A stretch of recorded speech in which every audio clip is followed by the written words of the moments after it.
문예지 탐구방송 요즘 소설 이야기 141번째 이야기 시작합니다.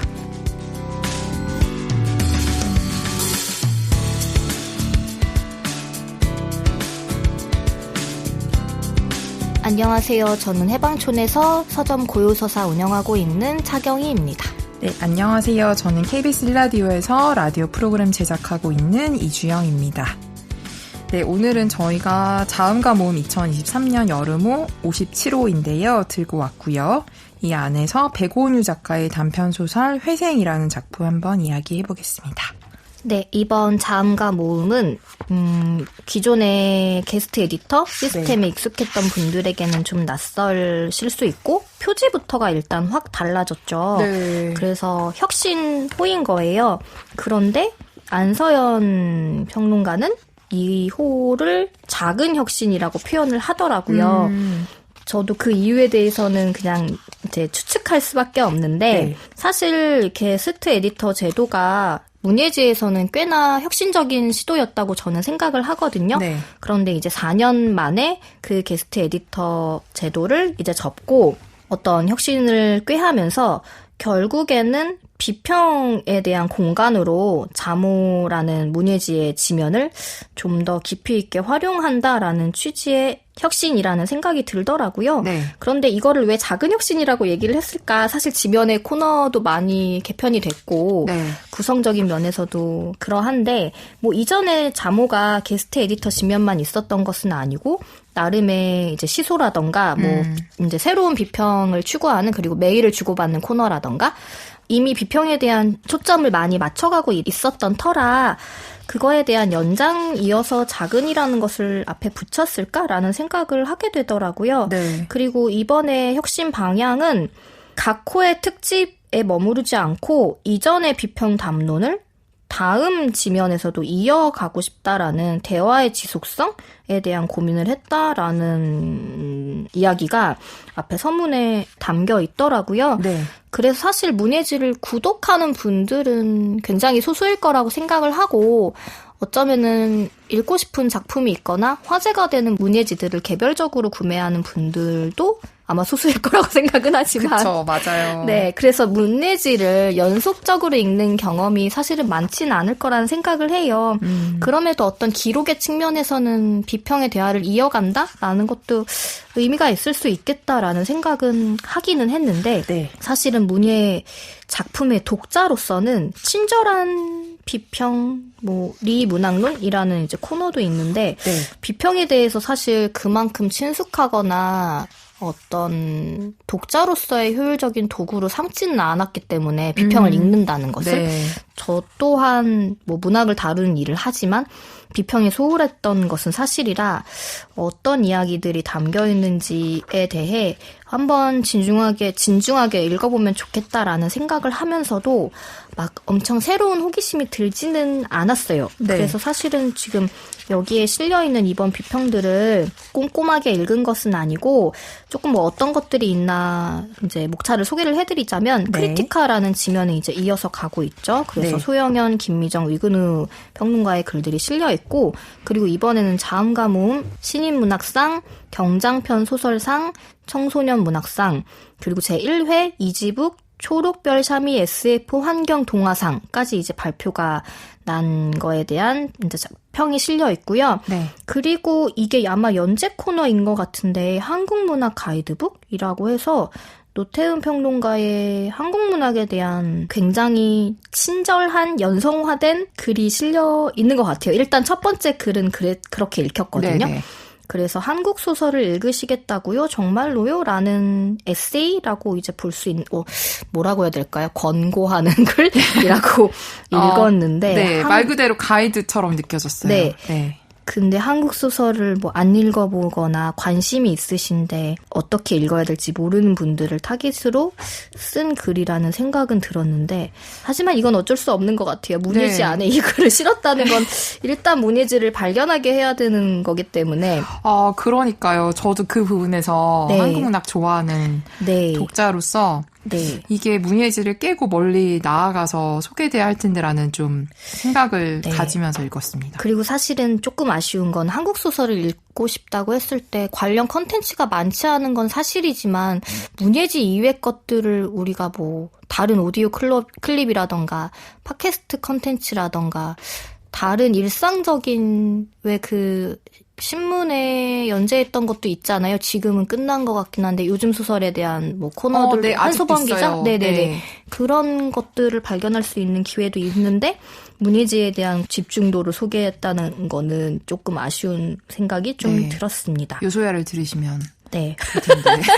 네. 그리고 메타 비평에서는 저는 전승민 평론가의 글밖에 아직 못 읽긴 했는데 네. 굉장히 좀 흥미롭게 읽었고 시소는 이번 계절에도 이어서 진행이 되고 있고요. 네. 그리고 시소 안에서 노태훈 허희 평론가의 메일을 주고받는 거 네, 다 읽진 않았는데 두 평론가가 지난 계절의 작품들 중에 어떤 것을 주목해서 읽었는지 그리고 그 안에서 어떤 흐름을 읽었는지에 대해서 엿볼 수 있었는데요. 기본적으로 저는 살짝 친절한 건 좋은데 그럼에도 힘있는 비평에 대해 좀 더 끌리는 타입이라서 이 대화체의 글들이 아직은 익숙하지 않아요. 그래서 그랬습니다. 약간 네. 뭔가 비평으로 나아간다라는 그 작은 혁신에서 어떤 담장을 낮추는 노력은 좋은 것이라고 보는데 네. 그게 꼭 우리가 존댓말로 알아듣게 해드릴게요는 아닌 것 같아요. 네, 그 네. 방향이. 그래서 네. 그런 것들에 대한 저도 이제 한국 문학을 서점에서 소개하고 뭐 짧게나마 SNS에 쓰는 입장에서 네. 그런 방법론적인 거에 대해 좀 생각을 해봤던 것 같아요. 네. 그리고 이번에는 신작시는 김경미, 김복희, 김석영, 신이인, 유수연, 이나헌, 한정원 시인의 신작시가 실려 있고요. 단편 소설은 김이숙, 백온유, 손보미 작가의 신작 소설이 실려 있고 저희가 이번 시간에는 백온유 작가의 회생이라는 작품을 다뤄보려고 합니다. 네. 장편 소설은 정지돈 작가의 문학 이론 입문이 두 번째 연재 회차를 맞이했고요. 네. 리뷰에서는 강도희, 박혜진, 이근희, 이희우 이제 평론을 읽어보실 수 있습니다. 네. 네. 저희가 요소야 시즌2 시작할 때 첫 네. 시간에 소개해드렸던 기억이 있는데요. 네. 백온유 작가님 특유의 뭐랄까 되게 섬세한 감정들을 건드리는 약간 그런 식의 좀 섬세한 결 같은 것이 이번 작품에도 좀 많이 녹아있어서 저는 일단은 되게 재밌게 읽었고 한번 소개를 해드리고 싶다는 생각이 들었습니다. 줄거리를 간단히 말씀드리면 조금 이렇게 얘기하면은 좀 특이한데 라고 생각하실 수도 있을 것 같아요. 이게 좀 뭐 친구들 사이에서 이런저런 거짓말을 할 수 있지만 거짓말의 어떤 크기라고 해야 되나? 범위라고 해야 되나? 이런 게 사실은 대충 뭐 친구들 사이에 속일 수 있는 약간 범위라는 게 있잖아요. 네. 근데 여기는 조금 큰 거짓말 혹은 속임 이런 게 나와요. 일단 등장인물은 수영이라는 30대 초반의 여성이 나오고요. 그 다음에 수영과 대학교 친구인 연지라는 인물이 나오는데요. 이 두 여성은 대학교 때 그렇게 많이 친하지 않았는데 20대 후반에 어떤 일을 통해서 우연히 다시 만나면서 급속도로 친해지면서 같이 살기까지 하게 되는 관계였어요. 근데 그 20대 후반에 급속도로 친해졌던 그 관계에 대한 그 회상이 이 소설을 되게 전반을 차지하고 있는데 그 사연이 어떤 거냐면 수영이 대학을 졸업하고 공무원 시험 준비를 좀 하는데 시험을 막 열심히 준비하는 게 아니라 대충 뭐 놀면서 좀 무력하게 공부를 하고 있던 차에 별로 수영은 이렇게 집안 형편이 넉넉하지 않아서 그냥 원룸 같은 걸 얻어서 이제 살고 있다가 아버지가 이제 돈이 좀 필요하다고 해서 그나마 있는 보증금도 좀 아버지에게 보내드리면서 싼 지역, 월세가 싼 동네에서 혼자 이렇게 되게 무기력하게 살고 있었던 거예요. 근데 동네마다 이제 그 네이버나 다음 같은데 동네 카페가 있잖아요. 근데 거기에 커뮤니티에 나눔이라는 게시판이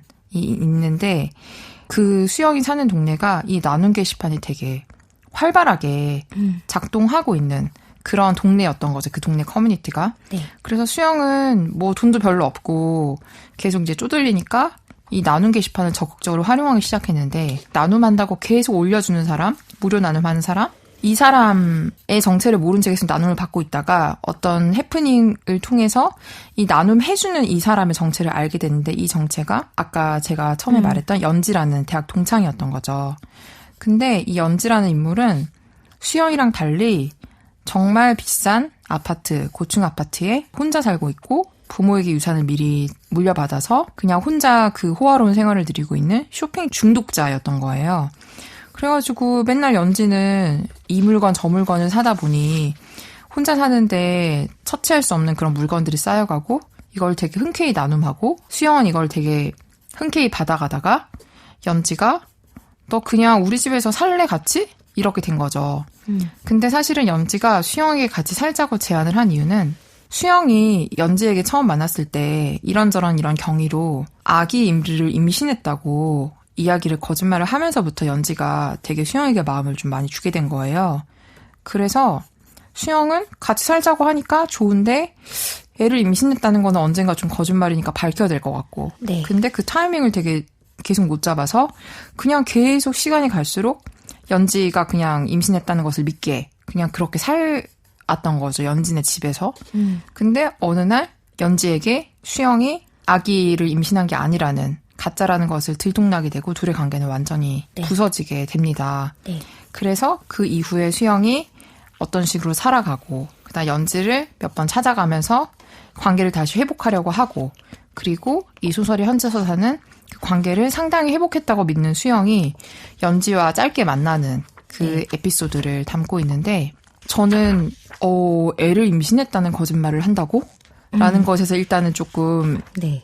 줄거리가 좀 충격적이고 그렇기 때문에 좀 흥미롭거나 되게 재밌기도 했었어요. 그리고 이 연지라는 캐릭터도 되게 좀 예사롭지 않고 네. 이런 혼자 살면서 계속 뭔가를 탕진하는 어떤 그런 삶을 사는 사람? 그래서 이 두 사람의 동거가 되게 아슬아슬하면서 좀 미묘한 느낌을 주는 그래서 이 긴장감이 되게 좋았던 것 같아요. 그리고 나서 이 두 사람의 관계는 과연 회복될 수 있을까라는 의문을 품고 소설을 되게 끝까지 읽어나가게 하는 그런 좀 서사의 힘을 가지고 있는 작품이라는 생각이 들었습니다. 네. 저도 소설 자체는 되게 앞으로 어떻게 전개될지 궁금해하면서 네. 쭉 머무는 곳 없이 재미있게 흥미롭게 읽었어요.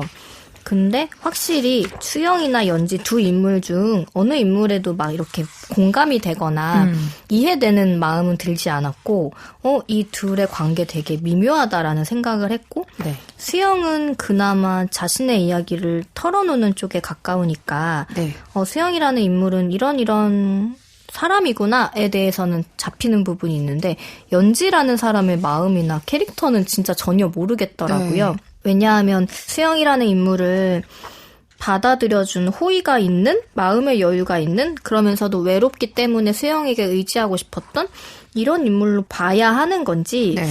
아니면 사실 그런 설정도 재미있었던 게 이미 둘의 관계가 어느 정도 이제 파탄이 난 이후에 회복을 하기 위해 노력하는 중에 수영과 연지의, 그러니까 수영이 노력하고 있는 상황에 대한 이제 현재 시점으로 소설이 시작을 하잖아요. 네. 거기에서 연지는 결혼도 했고, 뭐 남편도 되게 경제적으로 안정적인 것 같고, 그리고 아이를 낳아서 양육을 하고 있는 입장인데, 사실 수영이 아이를 낳으면 우리 집에서 같이 키웠으면 좋겠다라고 한 거는 그때의 인생에서는 어떤 결혼이나 자신의 출산은 계획이 없었던 것 같이 느껴진 거죠. 네. 그래서 뭔가 연지 자체가 웬만한 친구에 대한 호의로 우리 집에서 아이 낳아서 같이 살자라는 말은 저는 못할 거라는 생각을 하는데 그랬다라는 거는 어떤 타겟을 바꿨다라는 생각이 좀 들기도 했고 그리고 묘했던 게 이 카페에서 유술램프라는 굉장히 많은 걸 나눔하는 인물인 결국 이제 연지인 거죠. 네. 연지가 비대면으로 물건들을 나눠주잖아요. 네. 그래서 그 전까지 미처 수영인 걸 몰랐다라는 이야기를 하잖아요. 네. 근데 사실 어느 초반에는 연지가 무언가를 나눠줄 때마다 인터폰 화면으로 사람들이 가져가는 걸 뚫어지게 쳐다보는 장면이 있거든요. 네. 근데 그게 좀 약간 기이하잖아요. 네. 만약에 매번 그래 왔다면 수영이라는 거 알았을 텐데. 그쵸. 네. 그리고 마치 우연인 것처럼 여유가 없어서 미처 제때 못 내놔가지고 비대면이었다가 이제 문을 열어주는 상황을 맞이해서 우연히 알게 된 마주치게 된 것처럼 하는데 어쩌면 연지라는 인물은 뭐 처음부터는 아니었어도 많이 수영이 왔으니까 알지 않았을까라는 생각이 들더라고요. 그리고 이 연지는 아기방을 만든다던가 아기를 낳아서 같이 키우자라는 얘기를 했을 때 수영도 그런 걸 어렴풋이 느껴서 뭔가 그 대상이 아기이려나? 라는 이제 짐작을 하는 대목도 나오잖아요. 네. 쇼핑 중독에서 이제는 그 아기에 대한 어떤 중독적인 걸로 바뀌어가는 거를 수영이 느껴서 더더욱 그 자신의 임신이 거짓말이었다라는 거를 말하지 못하는 그런 또 미묘한 장면들이 나왔는데 그래서 저는 연지라는 인물에 대해 되게 기이하다라는 생각을 했고 마지막 장면도 그렇죠. 연지는 결국 수영이 준 선물이 떨어뜨려서 깨졌는데 그거를 제대로 확인도 안 하고 그냥 버리고 가잖아요. 네. 그거는 수영이 자신에게 거짓말을 해서라는 생각은 좀 안 들더라고요. 네. 내 아이에게 상처를 줬던 친구라 그런 것 같진 않고 약간 사이코패스까지는 아니어도 감정선이 전혀 읽히지 않는 인물이었어요. 그래서 되게 이상했어요. 근데 저는 너무 이상하게 읽었나 내가? 아니요. 저는 지금 갑자기 좀 되게 소름 돋았는데 진짜 그 미처 생각 못했는데 분명히 이렇게 인터폰으로 지켜봤으면 수영이라는 거 알았을 거고 근데 그 이후에 맨날 비대면으로 주다가 갑자기 들어오라고 하게 되는 그게 연유 중에 하나가 뭐냐면은 수영이 임신을 해서 이 곡물 효소가 필요하다라고 이제 나눔을 하려는 했기 때문에 오라고 하는 거잖아요. 이 요술램프가 보물섬한테. 그러니까 아마 이 요술램프인 연지는 보물섬인 수영을 이미 알고 있었을 거고 그동안은 그냥 비대면으로 주다가 얘 알고 봤더니 임신했네? 라는 생각이 드니까 자기 정체도 드러내고 되게 호의를 베풀면서 결국은 이제 집까지 같이 살자고 하는 이런 식으로 바뀐 것 같단 말이죠. 그렇게 생각하면은 이게 계획적인 건데. 그쵸, 좀 이상하죠. 왜냐면 그전에는 모른 척했을 확률이 높은 건데. 그러면은 진짜 이 아이에 대한 집착 플러스 약간 그 남편이 일단은 여기 이제 수영이 없다고 거짓말을 하잖아요. 네. 남편이 누군지 모른다. 아이 아빠가. 네네. 어떤 가족을 꿈꿨나? 대한가족? 아이를 함께 키우는? 그런 것 치고는 이 수영이라는 인물을 또 딱 부러지게 잘라내질 않는단 말이에요. 이게 또 이상한 것 같았어요. 그러니까 수영이랑 이 수영이 아이랑 그러니까 가상의 아이랑 본인과 이렇게 3인 가족을 혹시 꿈꾼 건 아닌가. 근데 그게 거짓말인 걸 알게 됐고 했는데도 찾아가고 하니까 또 조금씩 자기를 받아줬다라는 거잖아요. 수영이.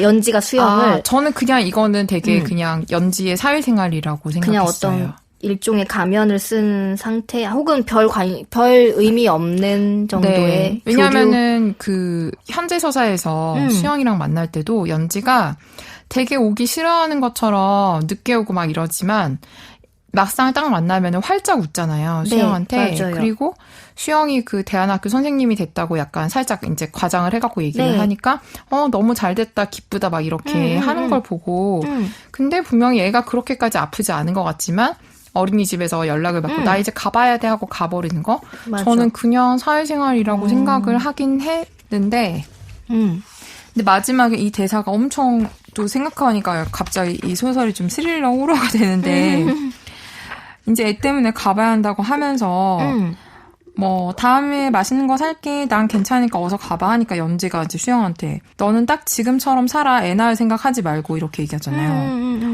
이 말 되게 무서운 것 같아요.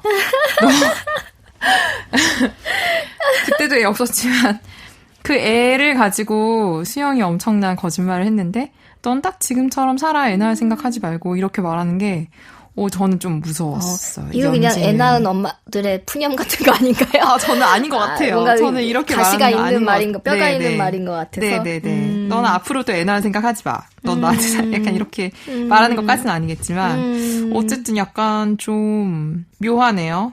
지금 생각할수록. 네. 저는 그냥 이 소설의 그 마지막에 나오는 이 문장 있잖아요. 수영을 문득 자신이 훼손한 것이 정확히 무엇일까 궁금해졌다. 저는 그냥 그 어떤 관계 안에 훼손과 복원에 대한 좀 이야기일까라고 네, 생각했는데 그게 아닐 수도 그쵸. 있나? 또 그 생각이 드네요. 네, 저도 그래서 그런 관점으로 봤을 때 사실은 훼손한 것이 있었을까라는 생각도 들었어요. 하지만 이 소설의 모든 메타포라고 해야 되나요? 그런 네. 거는 마지막에 접시가 깨지는 장면이라던가 네. 포장을 그렇게 대충 하지는 않았는데도 깨지는 소리가 환영처럼 귓가에 들렸다라던가 그럼 사실상 깨지지 않았을 텐데 종이백이 젖어버리는 바람에 이제 떨어지고 네. 내용물은 연지는 아마 안 깨졌을 텐데. 네, 그냥 쪼그려 앉아서 내려보다가 그대로 두고 가던 방향으로 걸어갔다? 그러니까 친구의 선물인데도 그렇게 고마워하거나 소중해하지 않는 거를 이제 수영이 지켜본 거잖아요. 네.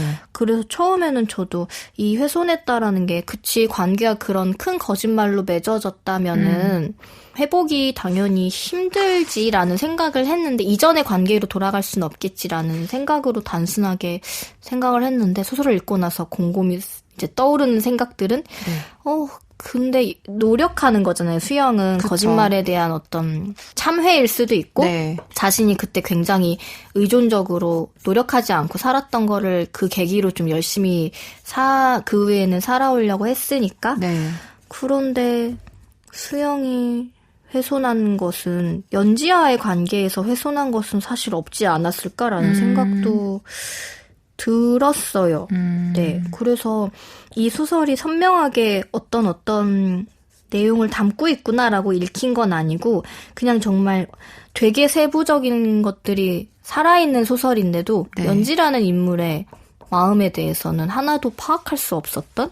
파악하지 못하게 쓰지 네네. 그래서 그냥 그 미지의 상태로 끝나버려서 수영이 관계를 맺었던 사람은 누구일까? 이렇게 되는 소설이었어요. 이 제목에 대해서 제가 방송하기 전에 네. 잠깐 경희님한테 물어봤었는데 회생이라는 말을 진짜 평소에 별로 쓸 일이 없잖아요. 네. 근데 경희님이 그 얘기를 하시더라고요. 파산 회생할 때 그 네. 회생이라는 단어가 쓰이지 않냐.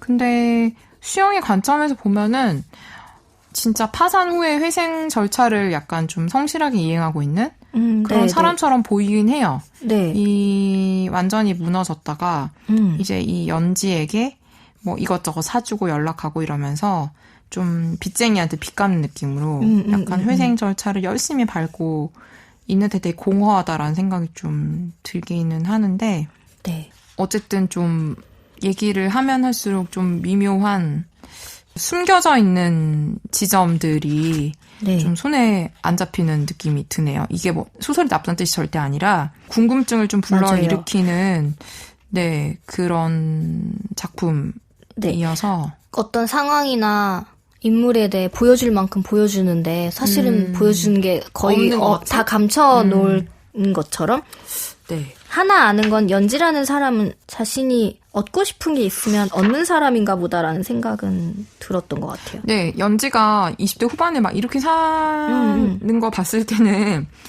그냥 계속 혼자 살았을 것 같은데 되게 뒤엔 남편도 있고 그쵸. 애도 있고 네. 이들이 되게 이 넓은 연지의 집에서 살 때 다 되게 대책 없이 살았던 거잖아요. 네. 그것도 참 되게 이상하고 네, 그렇기도 하고. 연지가 쇼핑 중독이라는 거에 대해서 잠깐 얘기를 할 때는 어떤 이거를 다 소진해야 네. 그러니까 그 상황에 대해 집이 박스로 가득 차서 이제 좀 치워야겠어. 그러니까 택배를 받아놓고 풀지 않은 박스들이 너무 많다는 거잖아요. 네. 그러면서 연지가 그나마 자기의 마음을 얘기한 게 있잖아, 나는 뭔가 탕진하고 싶은 것 같아. 돈이든 시간이든 마음이든 말이야. 빨리빨리 쓰고 싶고 뭐든 나에게 주어진 걸 다 소진하고 나면 뭔가 달라지지 않을까? 이 지루함도 끝나지 않을까? 그러니까 사실상 연지는 경제적으로 노동을 할 필요도 없고 이미 뭐 집이나 뭐나 다 갖춰져 있는데 일에서 어떤 성취를 얻는 사람도 아니고 그러니까 경제적으로 여유로운 사람이 갖는 권태 같은 거잖아요. 그렇죠.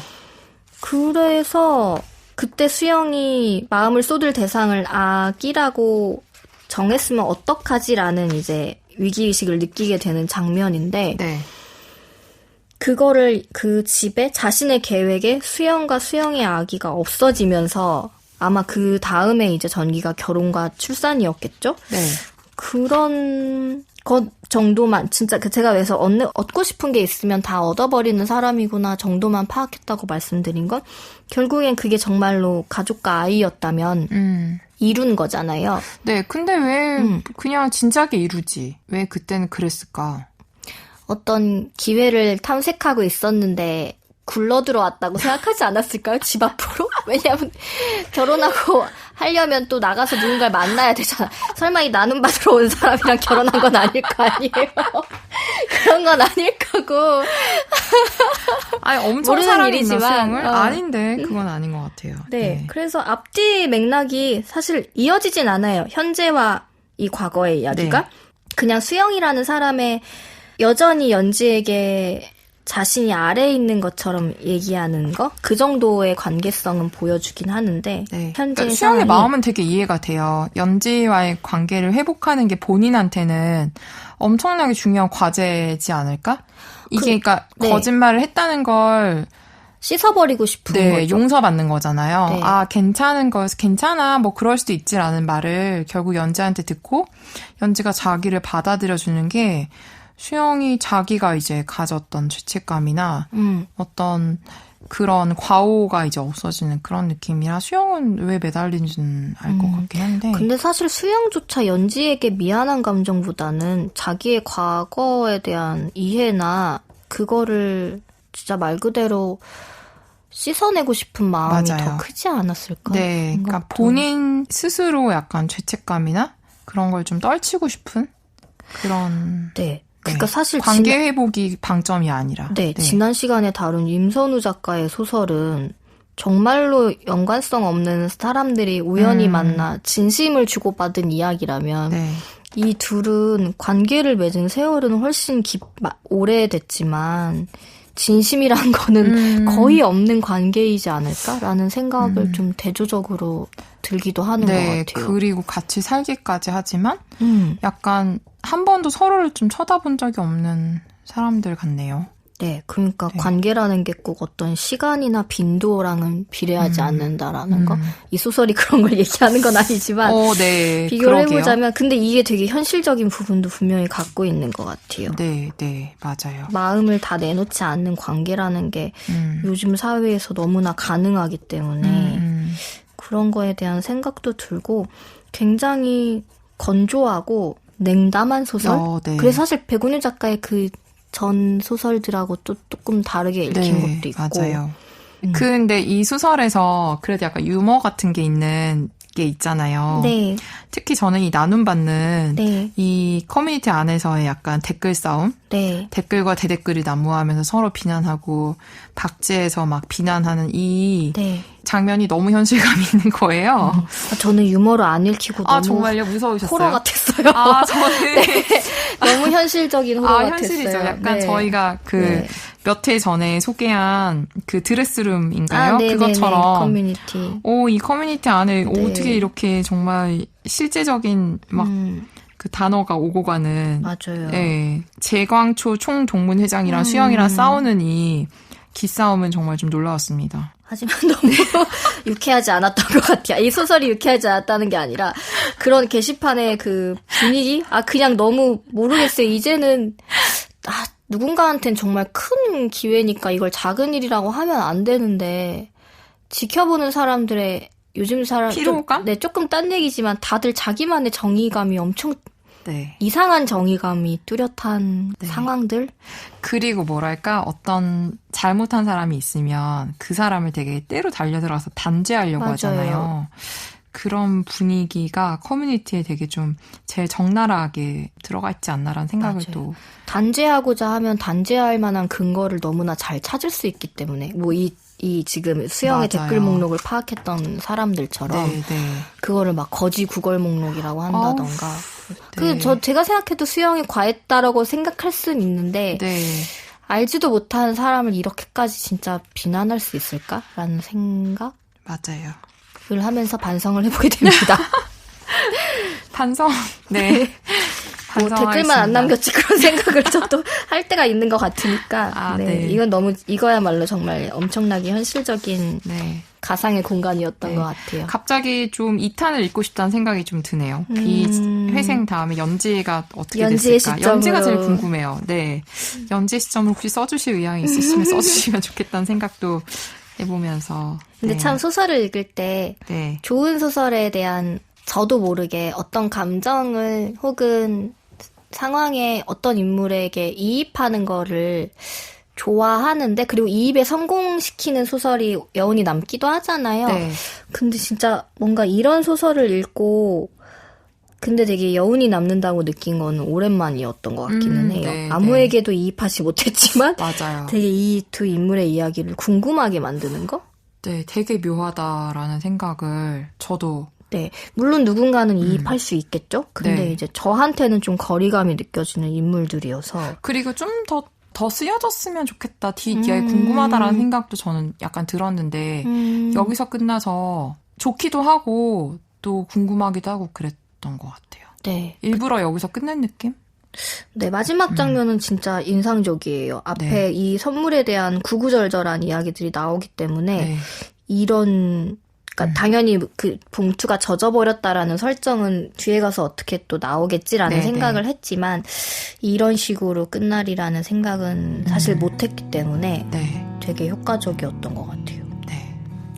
네, 이렇게 자음과 모음 2023년 여름호에 실린 백오뉴 소설 회생에 대해 이야기 나눠보았습니다. 문예지 탐구방송 요즘 소설 이야기, 다음 시간에 소개할 작품도 기대 많이 해주시고요. 백오뉴 소설 회생의 일부를 주영님의 낭독으로 들으시면서 저희는 다음 시간에 인사드리겠습니다. 들어주셔서 고맙습니다.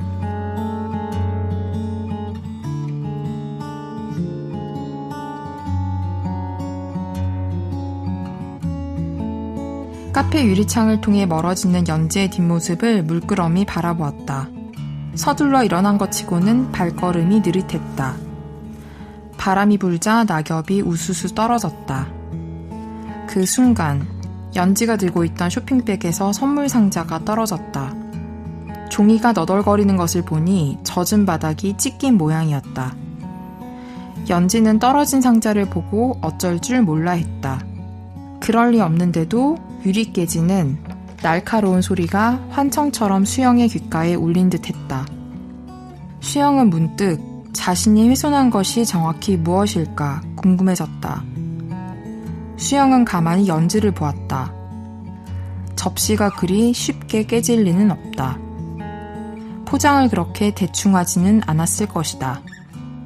연지는 쪼그려 앉아서 상자를 내려다보다가 몸을 일으키더니 선물 상자를 그대로 두고 다시 가던 방향으로 걸어갔다.